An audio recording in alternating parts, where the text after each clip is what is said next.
Big Nose and the Storm Maker. Listen.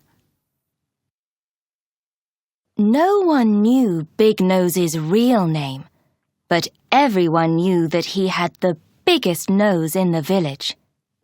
His nose was enormous, and everyone laughed and pointed at it.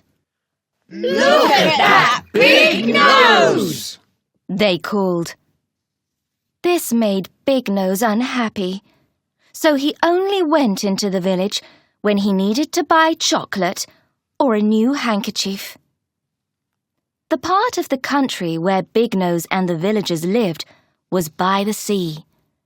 There were no hills there, just fields where the farmers grew vegetables to sell in the city.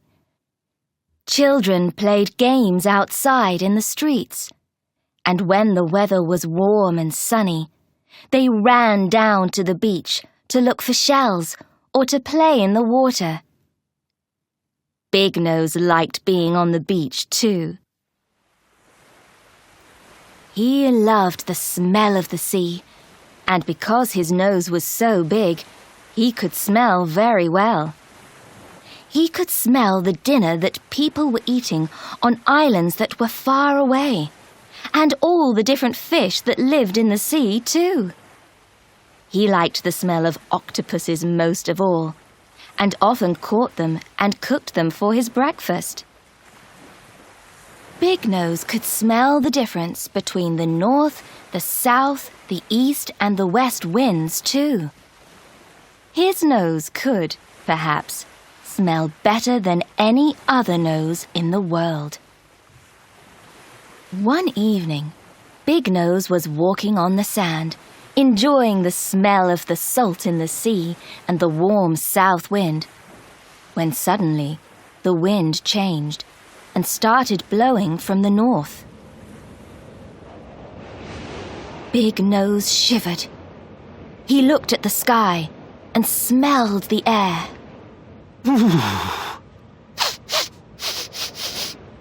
Oh no! He thought. I know that smell, and I know that sound in the wind too.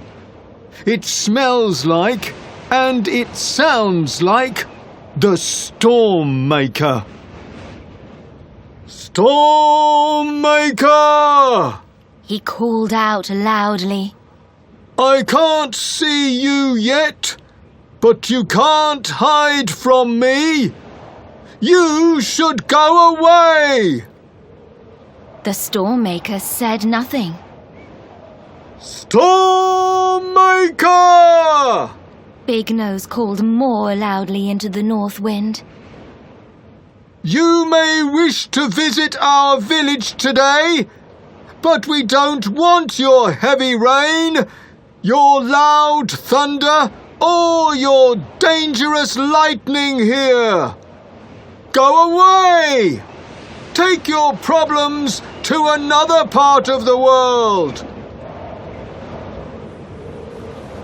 But the Storm Maker didn't listen.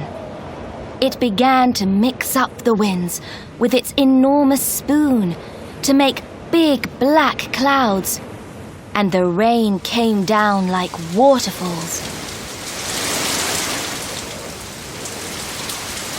The waves in the sea got bigger and bigger, and Big Nose suddenly saw lightning that looked like a big silver knife cutting through the dark grey sky.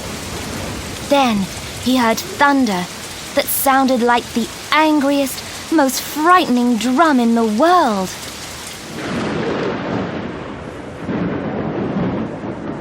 Big Nose got angry too.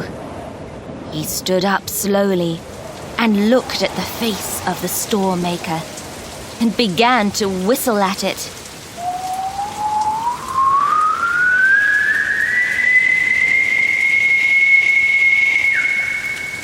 But the Storm Maker still didn't go away. The sand blew and blew, the wind got stronger and stronger, and the rain got heavier and heavier. Back in the village, hats and leaves and umbrellas were flying away in the wind.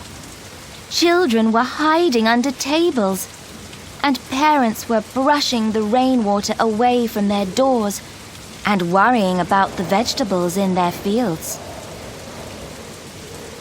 Big Nose climbed to the top of the highest rock on the beach and looked straight into the eye of the Storm Maker. He took more and more air in through his enormous nose and whistled more and more loudly until his whistling was louder than the wind.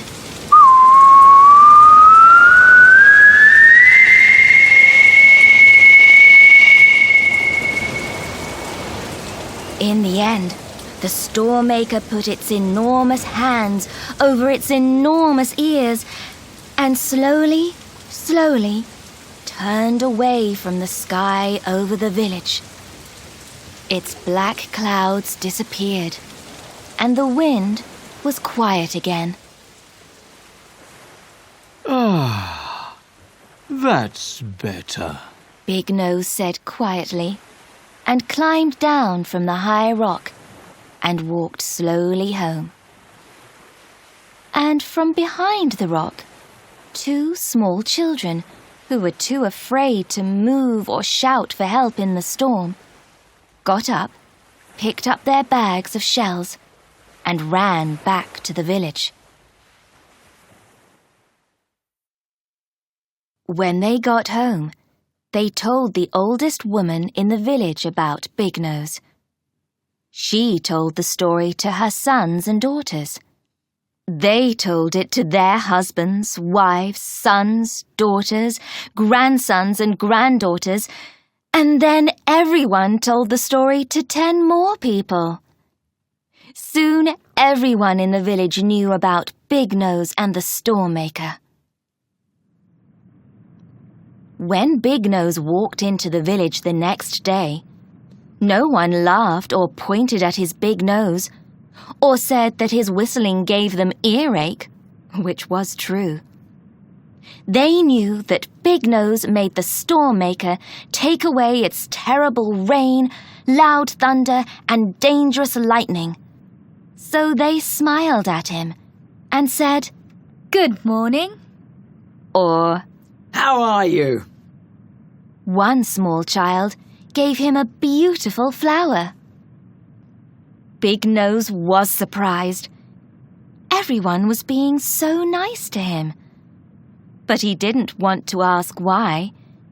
He just said, I'm fine, thank you. and smiled back at everyone and felt much, much, much happier.